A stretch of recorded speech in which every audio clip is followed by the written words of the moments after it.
Welcome to TM News.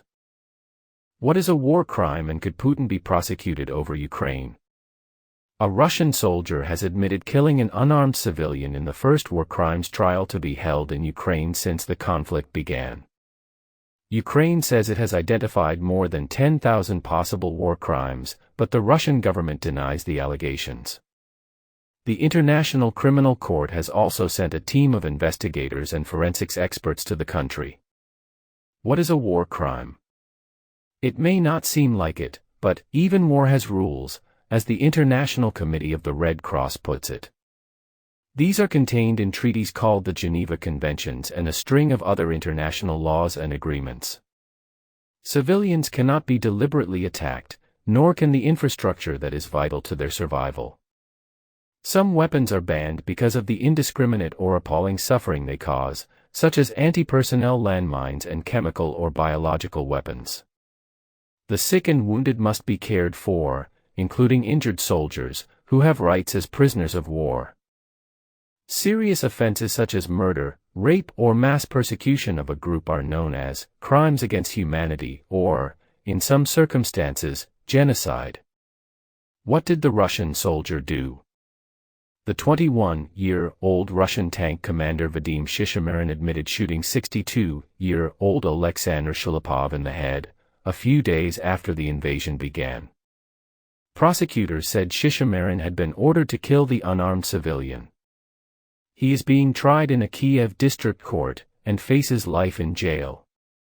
By this first trial, we are sending a clear signal that every perpetrator, every person who ordered or assisted in the commission of crimes in Ukraine shall not avoid responsibility, Ukraine's chief prosecutor Irina Venediktova tweeted. She previously said her office was preparing cases against 41 Russian soldiers for offenses including killing civilians, rape, bombing civilian infrastructure and looting. What other allegations of war crimes have there been in Ukraine?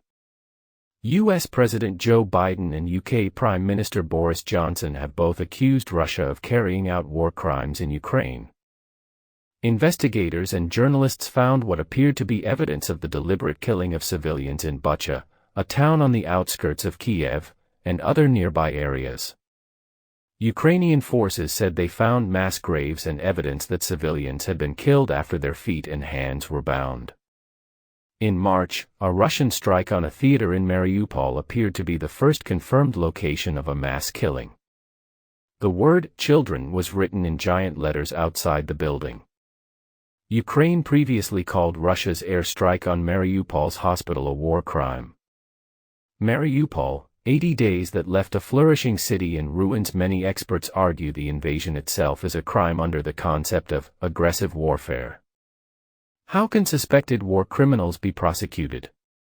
There have been a series of one-off courts since World War II, including the tribunal investigating war crimes during the breakup of Yugoslavia. A body was also set up to prosecute those responsible for the 1994 Rwanda genocide. Today, the International Criminal Court and the International Court of Justice both have roles upholding the rules of war. The International Court of Justice rules on disputes between states, but cannot prosecute individuals. Ukraine has begun a case against Russia. If the ICJ ruled against Russia, the UN Security Council would be responsible for enforcing that. But Russia, one of Council's 5 permanent members, could veto any proposal to sanction it. The International Criminal Court investigates and prosecutes individual war criminals who are not before the courts of individual states. It's the permanent modern successor to Nuremberg, which prosecuted key Nazi leaders in 1945. Can the ICC prosecute offenses in Ukraine? The ICC's chief prosecutor, British lawyer Karim Khan QC, believes there is a reasonable basis to believe war crimes have been carried out in Ukraine. Investigators will look at past and present allegations, going back as far as 2013, before Russia's annexation of Crimea from Ukraine. If there's evidence, the prosecutor will ask ICC judges to issue arrest warrants to bring individuals to trial in The Hague. Could President Putin, generals, or other leaders be prosecuted? It's far easier to pin a war crime on the soldier who commits it, than the leader who ordered it. Hugh Williamson of Human Rights Watch, an organization with expertise in gathering evidence of war crimes and conflicts, agrees there is evidence of summary executions and other grave abuses by Russian forces. He says establishing the chain of command is very important for any future trials, including whether a leader authorized an atrocity or turned a blind eye to it. The ICC can also prosecute the offense of waging aggressive war. This is the crime of an unjustified invasion or conflict, beyond justifiable military action in self-defense. It originated at Nuremberg, after the judge sent by Moscow convinced the Allies that Nazi leaders should face justice for crimes against peace. However, Professor Philippe Sands QC, an expert on international law at University College London, says the ICC couldn't prosecute Russia's leaders for this because the country isn't a signatory to the court. In theory, the UN Security Council could ask the ICC to investigate this offense. But again, Russia could veto this. Professor Sands wants world leaders to set up a one-off tribunal to prosecute the crime of aggression in Ukraine. Finland, Sweden have full U.S. backing in NATO bid. President Joe Biden has said Sweden and Finland have the full, total, complete backing of the U.S. in their historic decision to apply for NATO membership. Both countries submitted their applications this week to be part of the Defense Alliance, a drastic shift in European geopolitics. The move by the two Nordic nations has been opposed by NATO ally Turkey.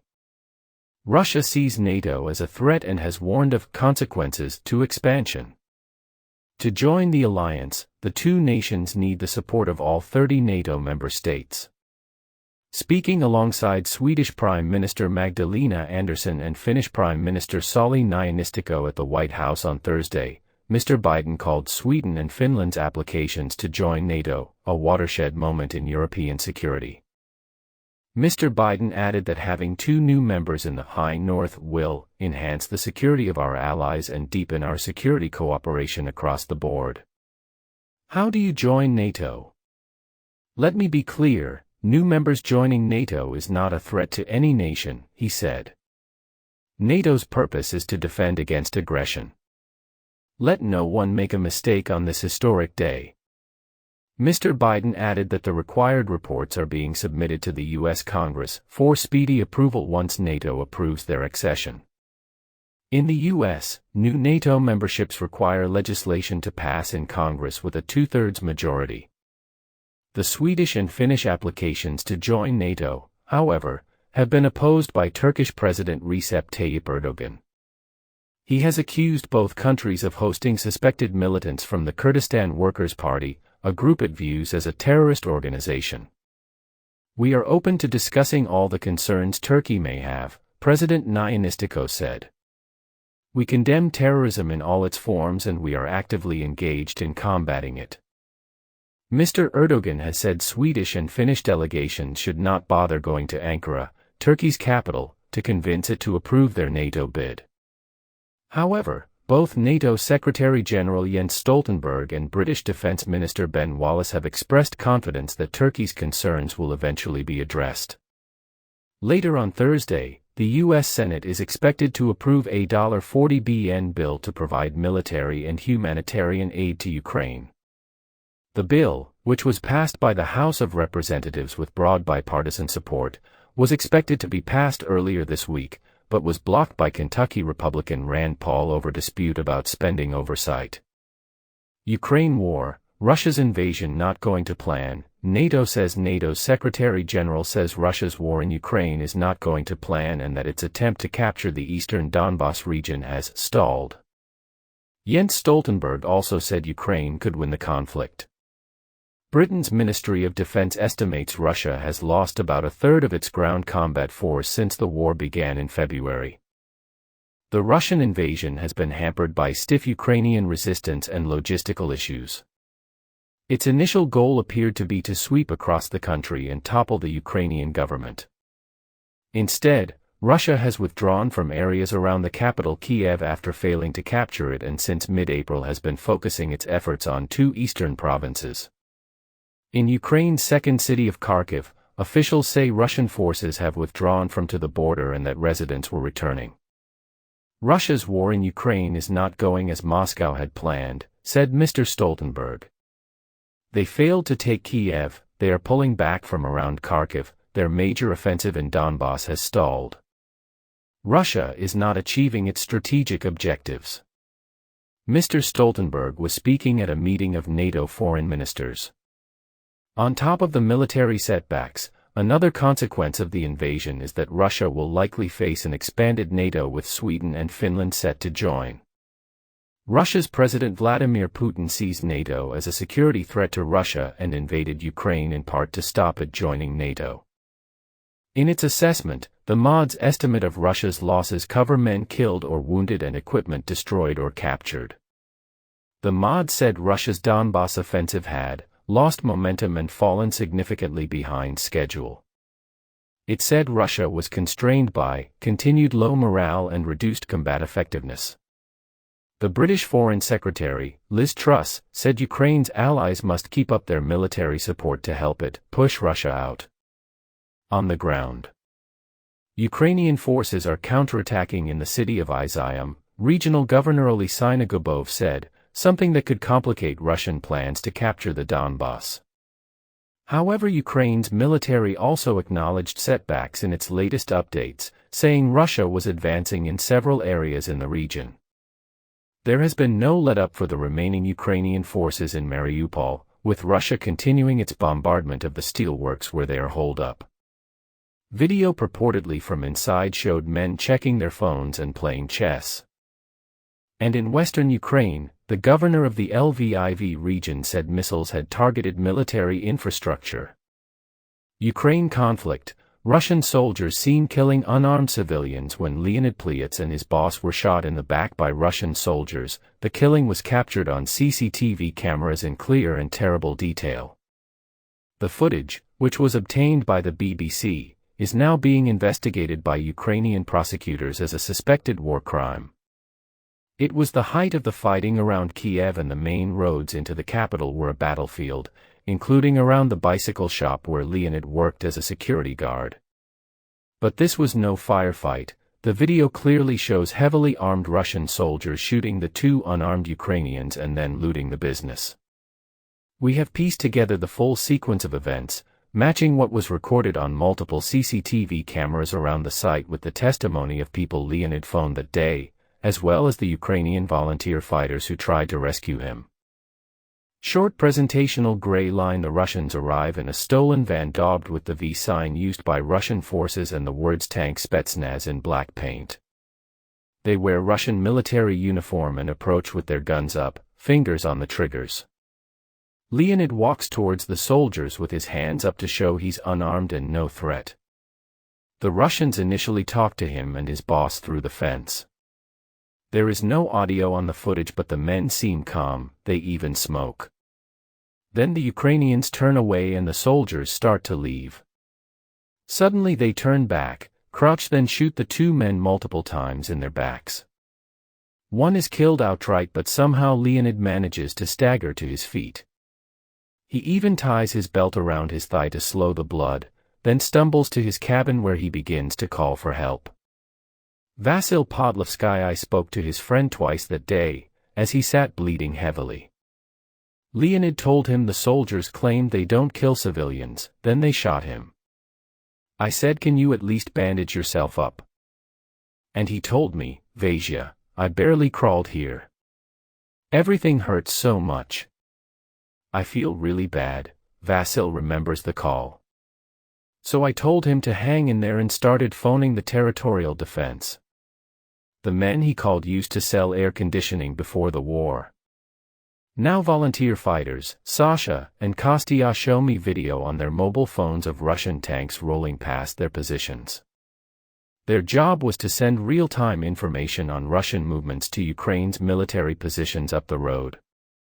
When Leonid Plyats was injured, they were tasked with crossing the dangerous E40 highway to try to save him. Even today, the road is littered with the burned-out carcasses of Russian tanks, a reminder of the intensity of the fighting. As the security guard lay bleeding, Russian troops were still on site. On the CCTV you see them shooting their way into rooms, stealing bicycles and even a scooter and lolling around in the director's office, drinking his whiskey, and rifling through his cupboards. Outnumbered and only lightly armed, Sasha and Kostya were forced to wait although they realized that Leonid was dying. We talked to him on the phone, we tried to calm him. We told him, it's okay. Everything will be okay. You'll survive. Sasha tells me they did their best to comfort him. We said we were on our way. Maybe that helped him. Maybe. But unfortunately, by the time we made it, he was dead. Even as they collected the two men's bodies, the volunteer fighters had to take cover as a Russian tank rolled past. There is ample evidence against the men responsible for these killings. We have studied the video in minute detail and the Russian soldier who we believe was one of the killers is clearly visible, his face uncovered. It is a long time before his friends realize they are being filmed and smash one of the security cameras. We showed the footage to the chief of police for Kiev region and he told us the bodies of 37 civilians, all of them shot dead, were found along the road to Ukraine's capital after Russian forces were pushed back. The prosecutor's office confirms that it is now investigating the killing of Leonid and his colleague as a possible war crime, one of more than 10,000 cases they have registered. My dad was not a military man at all. He was a pensioner. They killed a 65-year-old. What for? Leonid's daughter, Yulia Andrashchuk, wants to know. She is abroad and hasn't even been able to bury her father yet because of the war. I'm not so much furious as full of grief and fear. These damn Russians are so out of control, I'm afraid of what they might do next, she told me. Yulia hopes those responsible will stand trial someday, somehow. For now, she wants people to know exactly what happened to her father and for the brutality to stop. Ukraine crisis. Could India cut its defense ties with Russia? India's long-standing ties to Russia have come under the spotlight, especially in the defense sector, following the invasion of Ukraine. Finance Minister Nirmala Sitharaman said during a visit to the US in April that India would like to be a good friend to Western countries. But she added that India didn't want to be weakened, and needed to ensure its security, taken to mean its long-standing reliance on Russian military equipment, would continue. How dependent is India on Russian arms? India is one of the world's largest buyers of weapons, and had a close defense relationship with the former Soviet Union for many years. India's rivalry with Pakistan, and increasingly with China, means Russia has remained a key partner for Delhi, even after the collapse of the Soviet Union in the 1990s. Since 1992, about two-thirds of Indian military equipment has come from Russia, according to SIPRI, which tracks global arms transfers and military expenditure. The Stimson Center, a US-based research group, estimates that Russian weaponry could account for as much as 85% of major Indian weapons systems. This includes fighter jets, nuclear-powered submarines, aircraft carriers, tanks and missiles. Is India trying to diversify its arms supplies? In the last decade, its reliance on Russian weapons has reduced and it has bought more equipment from other countries, noticeably from France, but also from Israel and the US and, to a lesser extent, the UK. Figures from SIPRI show that the value of arms sales by France, the US, and Israel to India in 2021 were double what they were in 2017, although Russia remains a major supplier. India has bought Rafale jets, Mirage combat aircraft and Scorpeni submarines from France. During a recent visit there by Prime Minister Narendra Modi, both countries said they had agreed to deepen their cooperation in advanced defense technology. Similarly, during a trip to Delhi in April by UK Prime Minister Boris Johnson, the UK and India pledged to deepen defense and security ties, highlighting joint collaboration in advanced jet fighter technology.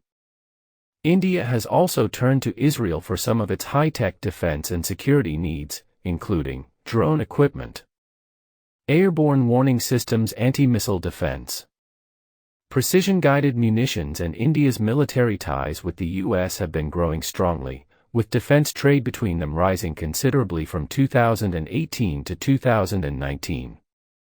Major purchases include U.S. long-range maritime patrol aircraft and C-130 transport aircraft, as well as missiles and drones, and a recent Pentagon statement spoke of deepening cooperation in space defense and cybersecurity. Is India rethinking its reliance on Russian arms? Changing international politics in recent years means India's ties with countries such as France, the US, and Israel have become closer. Despite that, India has not joined in the international condemnation of Russia's invasion of Ukraine, making clear it doesn't want to take sides. Some defense experts believe that India may find it has little choice other than to lessen its dependence on Moscow, given the impact of sanctions on Russia. Samir Lalvani, a defense and security analyst at the Stimson Center, says there could now be issues with key components for the Russian S-400 surface-to-air missile system, which India bought in 2018, only part of which has been delivered. There's strong reason to believe that Russia will be unable to fulfill its contractual commitments to India with delivery of all of the S-400 system, says Mr. Lalvani. He also believes that the losses Russia has incurred in Ukraine could mean it may not be able to meet India's needs, because it will be desperate to use all the spares to replenish its own forces. Could India manage without Russian arms? That looks unlikely at the moment.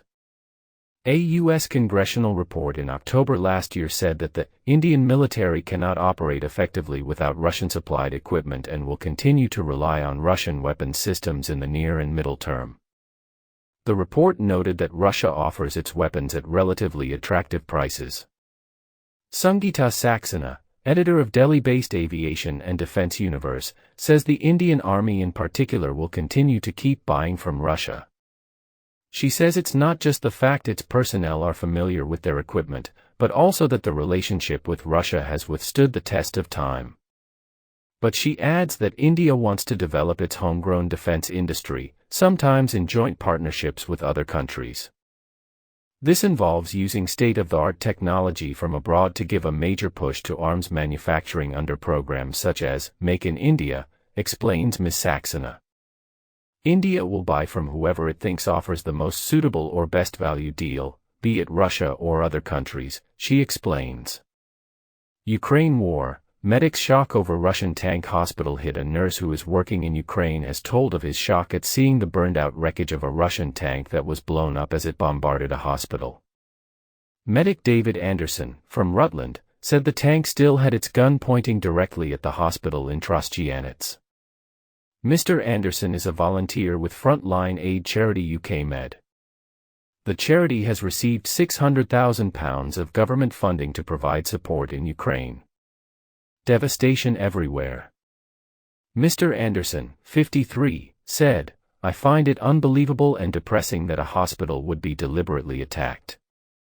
The tank is being guarded as evidence of a war crime and I could not believe what I was seeing. It had been blown up in the end and its gun turret is still pointing at the hospital it was attacking." Mr. Anderson, a humanitarian health advisor with the charity, who has been in Ukraine since March 14, said he was shown around the wards of the hospital. There was just devastation everywhere where the tank shells had hit.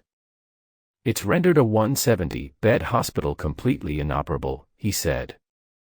The charity has received funding from the Foreign, Commonwealth and Development Office to help train Ukrainian doctors, nurses and paramedics on how to deal with mass casualties. It has also set up mobile health clinics that are supporting the most vulnerable civilians remaining in Ukraine, including the elderly and young children. The UK is donating a further £300,000 worth of medicine and pharmaceutical supplies. Horrific injuries. Mr. Anderson has previously worked on humanitarian missions in countries including South Sudan and Myanmar. He said, "I've been in a couple of war zones before, but not on this scale. We walked into one hospital, and they said there were 200 people, but it felt like more. There were people with traumatic amputations, flesh burns, blast injuries, just horrific injuries. It's the volume that is genuinely astounding. The government said there had been more than 130 attacks on healthcare facilities since the Russian invasion began. Foreign Secretary Liz Truss said, "The Kremlin continues to lie about deliberate attacks on Ukraine's hospitals and the indiscriminate targeting of civilians. Now our vital humanitarian support will help save lives and deliver medical expertise to the front line." Volunteering in Ukraine brought tear to my eye, a man who spent more than 2 months helping refugees at the Ukrainian border and completing aid trips said there was still so much to be done. Kev Draper, 66, from Keynsham, Somerset, has returned from his third trip transporting medical supplies, food, petrol, and support to refugees and military teams. Mr. Draper said watching the conflict on the news brought a tear to his eye, and he felt fortunate to help. "There is so much more I can do." Mr. Draper said while providing aid to refugees he had seen so many people with this blank look on their face. A man who spent more than 2 months helping refugees at the Ukrainian border and completing aid trips said there was still so much to be done. Kev Draper, 66, from Keynsham, Somerset, has returned from his third trip transporting medical supplies, food, petrol, and support to refugees and military teams. Mr. Draper said watching the conflict on the news brought a tear to his eye, and he felt fortunate to help. "There is so much more I can do." Mr. Draper said while providing aid to refugees he had seen so many people with this blank look on their face. After his first trip taking supplies to the Ukrainian border, Mr. Draper offered aid in Ukraine. He said the first time he traveled into Ukraine to supply aid was quite scary. "I was carrying 200 air beds to deliver to a school which was taking in refugees on a stopover. My sat-nav went down and I arrived into a military camp by mistake. I was 31 kilometers from the Russian border. Another time," he said, "it was curfew time and I had nowhere to sleep, so some nuns put me up for the night in their monastery. The next morning I was having breakfast with 26 nuns, which was interesting." Some of the kit he transported included boxes with bone saws, breathing equipment and penicillin. "I was thinking this is probably going to the front line or an emergency hospital," he added. Mr. Draper said talking about his experience helps people understand how much assistance is still needed in Ukraine and for refugees. He added, "I was determined not to just sit in Keynsham watching it on the news, and it makes me happy to be able to help. It brings a tear to my eye." He said he will return as soon as he can and continue helping. Mr. Draper, his wife May and their daughter are hosting a Ukrainian mother and her teenage child. Mrs. Draper said she was looking forward to the moment they arrive, adding, "We hope they like the house and the UK and hope we can be a friend for life." Ukrainian refugee makes giant shirt to celebrate Vyshyvanka Day in Cambridge. A woman who fled Ukraine for the UK has made a giant embroidered shirt for Vyshyvanka Day, which celebrates the country's national dress. Kristina Korniayuk, 34, of Kiev, arrived in Cambridge earlier this month and is being hosted by her best friend Ren Platings. Ms. Plating's house has also been painted in the colors of the Ukraine flag. Vyshyvanka Day is held annually on the third Thursday of May. It aims to preserve the folk traditions of wearing Vyshyvanka, or embroidered Ukrainian national dress. Patterns on the garments can represent a person's family background and regional heritage. Ms. Korniayuk said she wanted to mark the day to show the world how beautiful we are and how proud we are, and that in spite of the fear we believe in our victory.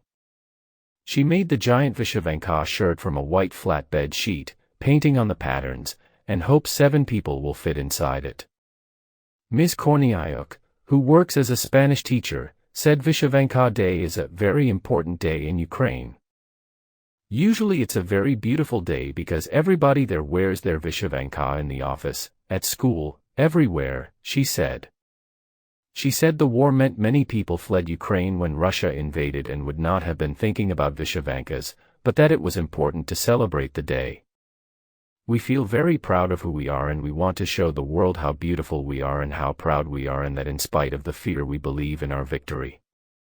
She has invited people from different countries to gather outside King's College in Cambridge from 16:30 BST on Thursday, wearing vyshyvanka.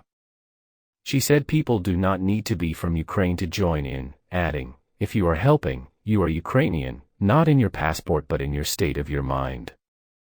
In your heart, you are Ukrainian." Ms. Korniayuk was granted a visa under the Ukraine sponsorship scheme. She and Ms. Platings have been friends for 3 years after meeting in a restaurant.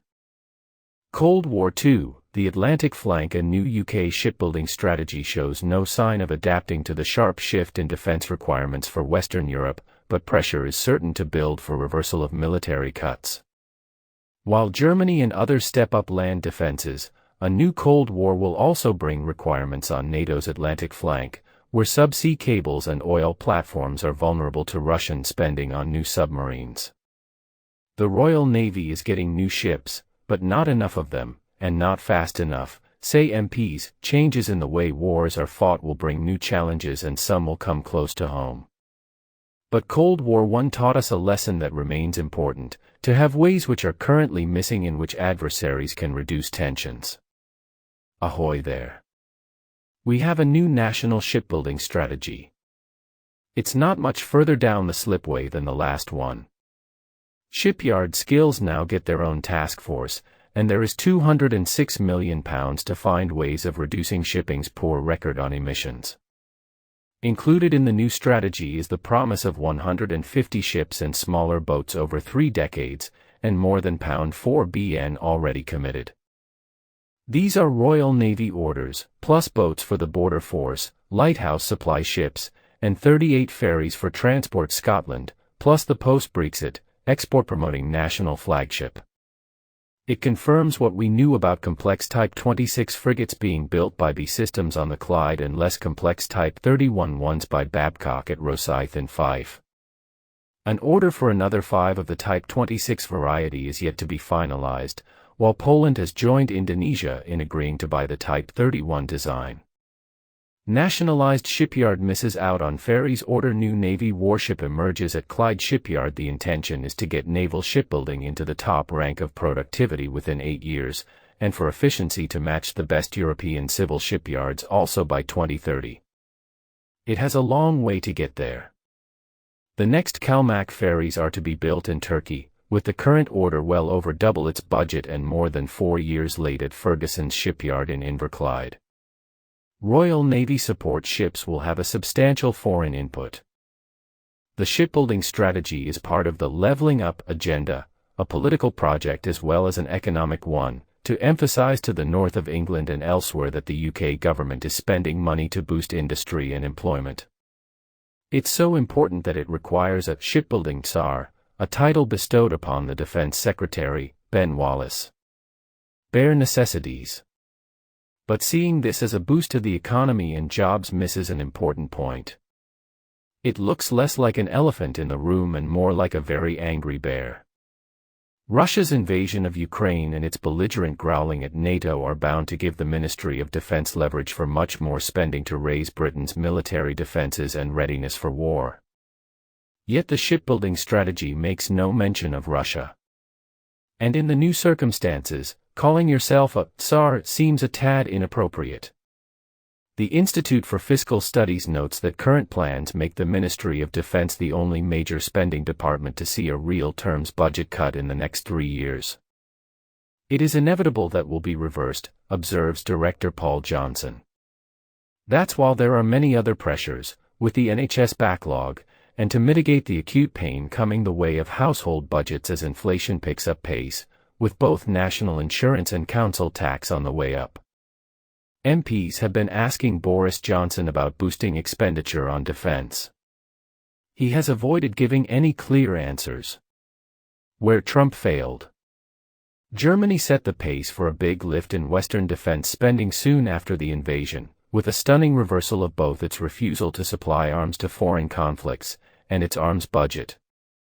It is increasing its €50 billion annual defense budget by 50%, with a one-off boost of €100 billion. Other countries bordering Ukraine and Russia are also stepping up their defenses, with ministers indicating that spending will go up in Denmark, Poland, Sweden, and Italy. Britain and the US, already past the target of 2% of national output, are using existing resources to boost their presence on NATO's eastern border. So Vladimir Putin has succeeded where Donald Trump failed, pushing NATO's Europeans into a big uplift in defense expenditure, wary that the return of Trump or someone like him could mean that America's reliability against the Russian threat to its NATO neighbors comes back into doubt. Konstantin Stolzenmüller, a German defense expert at the Brookings Institution in Washington, says that historic break with post-war doctrine is politically much easier for the new left-green alliance in Berlin than it would have been for Angela Merkel. Even without a hot war breaking out, the sequel to Cold War I will require more of lots of hardware, as well as software, including cyber warfare capacity that was not a feature in the last one. Just one indicator of the prospects for that is the rise in share prices for several of the West's biggest arms manufacturers. To take just 4 of the international firms that manufacture in Scotland, share prices since the start of the year are up 15% for Raytheon and 49% for France-based Thales. The U.S. giant Lockheed Martin is up 25% and B Systems, which has Clyde shipyards and much else besides, is up 33%. Vulnerable cables. So where will extra money be required? The disparity in land forces is striking.